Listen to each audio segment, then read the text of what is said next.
Children are our future, both in agriculture and in the rest of the working world.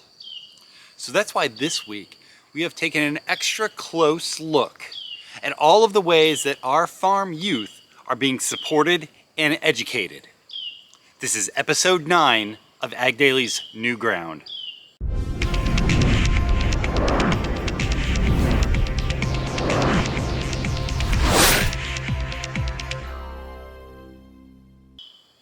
New Ground is AGDAILY's weekly video series that looks at all of the fascinating news and features that have happened this week in the world of farming and ranching.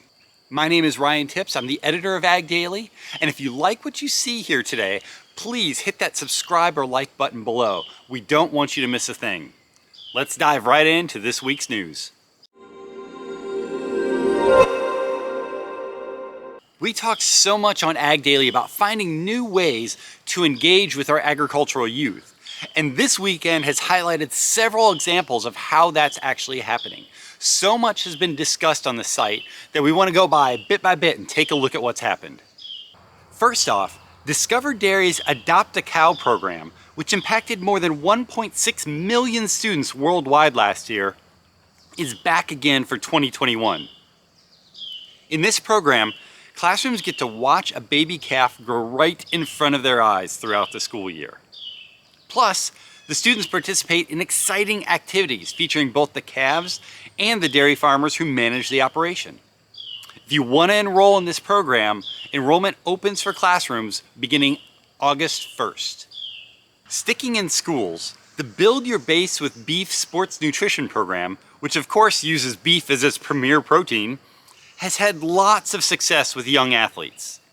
This program is a partnership between the South Dakota Beef Industry Council, Sanford Health, and the Sanford Sports Science Institute.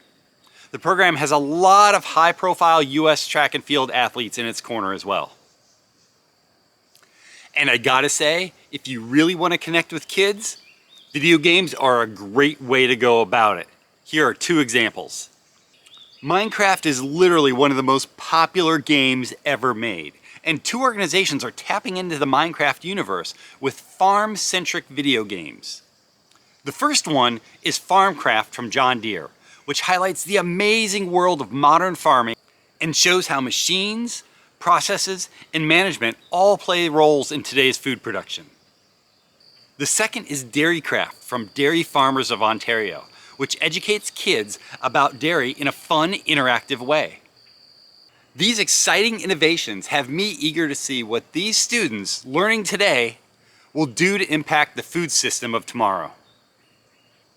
I know that climate change is not something a lot of people like talking about, but new research out of the University of Illinois is putting a spotlight on something a little unexpected.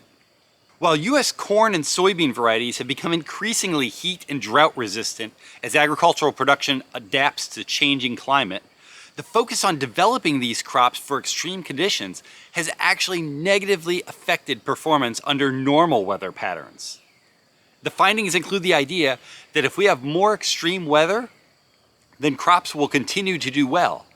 But if we get a less extreme scenario, then these crops could actually be hard hit. This is important because crop projections show a mix of extreme and normal weather patterns over the next 50 years, and we need to have crops that are adapted to a variety of conditions.